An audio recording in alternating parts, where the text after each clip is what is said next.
Okay, so this is part one of my workflow tutorial for podcast editing. I hope this works. Screencast-O-Matic. Thanks, Josh. So this is what I've got, the dual monitor view. So it's kind of wide here, but this is kind of what it looks like. I'm just going to explain right now putting all the WAV files together, or MP3, and I'll get to what everything else is later. But just as a test, let's do this first quick step. So I've got the alternate albums pregame session up. My wave, as you can see, is already on here. Ignore that where it says offline. It just says, okay, yeah, it's there. I'm going to open and Dropbox the season 2 folder under Extraordinary Machine. To get everyone's stuff together, I'm going to go to Josh.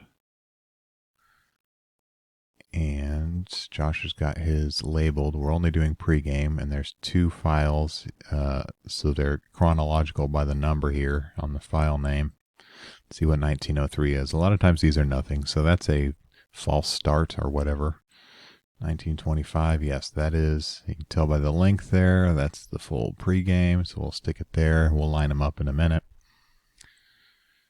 Then next to Logan. Logan has his nice and organized log pregame as an MP3, so that makes it easier to find. It's all in one there. Oh, gotta let it load. It's got to convert the MP3. Smaller file size is convenient, but it takes a second to convert it. Only a second though. Okay, then Matt. Matt's got several files here, so we'll see what's what. Anyway, going chronologically here by number. We got some chunk there. That may be nothing. That's probably the pregame. These other ones are probably the full Extraordinary Machine podcast, if I had to guess. Actually, that looks like, I'm just eyeballing the waveforms, that looks like a duplicate of the pregame. See what the 2015 is. It's probably the first chunk of podcast. Anyway, we'll deal with that when we get there, but now we're just looking at the pregame. And now we go line them up by looking for the claps. And one of the most valuable tools you'll ever have within Reaper is holding Shift and then pressing up or down arrows. And this changes the height of your waveform. We are not changing the volume whatsoever. We are simply changing how we view the waveforms. And if something is really quiet, press Shift up. Makes it so much more convenient to see where noises are. I use it a lot in podcasting to be able to see every little noise before it's coming. Sometimes you need to, I want to find claps, so I'm going to do Shift down. So the claps, I can already see them right now. They are very apparent because they're these big transients. They look different than everything else. I've already lined up 4 claps there. I will listen just to verify. I'll kind of stagger them so I can hear 4 claps, and then I'll line them up.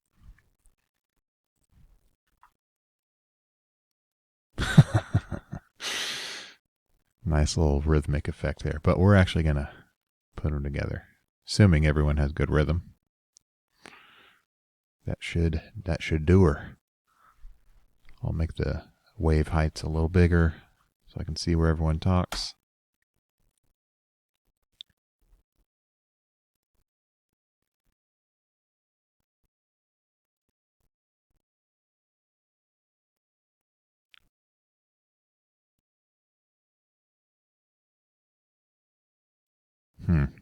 Not great. I've done better.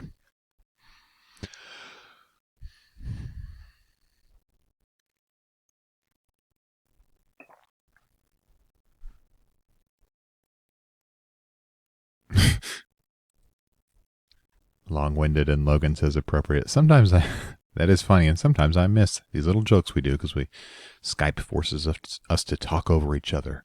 So I fucking hate it. Everything seems to have lined up. So just to get this session nice and ready. Oh, the first thing we want to do, now that they're all lined up clap-wise, sync-wise, right-click, drag, select all 4 people's tracks. And the other most valuable thing you'll ever use in Reaper is the grouping tool. See how this grouping is enabled? This disables it. We want grouping enabled.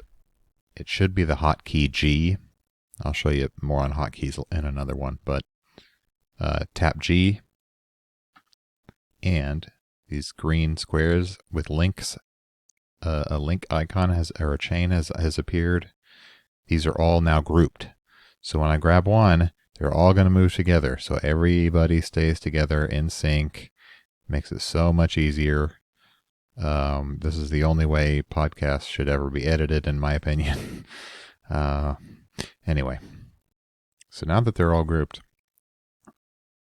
we can go ahead and we'll just clean up the beginning and the end, and we'll worry about the rest later. But let's find the actual beginning of the episode. Probably where I talk and say my stupid little thing. Oh wait, it's not it.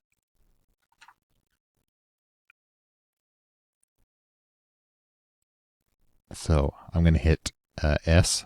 Should be the default hotkey for split. See with my not cursor, but my God, what's it even called? The timeline cursor here. I'm placing it right before where I talk for the beginning, hitting S to split everything, because they're grouped, splits all 4. Right click and drag, select these, hit the delete key. Don't need that junk. Don't need that either. Delete it. We'll do a little fade in. And so, yeah, when they're grouped, all the fades work together. Fade in to that nice little intro. And Logan had something going on here. Just some kind of temporary noise. I don't know what it was, but we can cut that out. What I usually do for a temporary noise like that, do another split.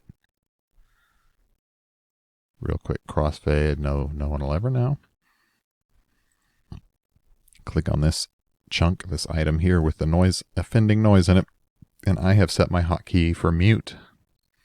Not to the letter M because that's marker, but E. For some reason on my keyboard, E is over where my left hand is. It makes my workflow quicker. To mute things, I tap the letter E, and that's muted. No more noise. And you can also do it I right-clicked on it. Where is it? Been using the hotkey so long. Mute. Am I not saying it? Item settings. Oh yeah, mute. So that takes way too long. Don't do that. Set a hotkey. I'll show you about hotkeys later. The end. Now that we've got the beginning set.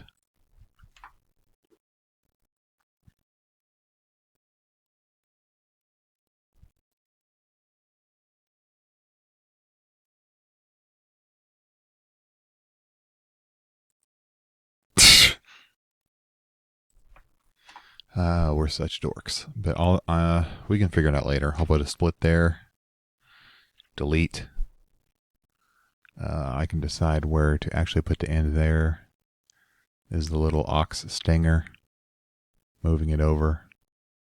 This is our theme music, our intro song. I'll scoot it up. We'll fine tune it later. This time selection I'm going to put across the whole show.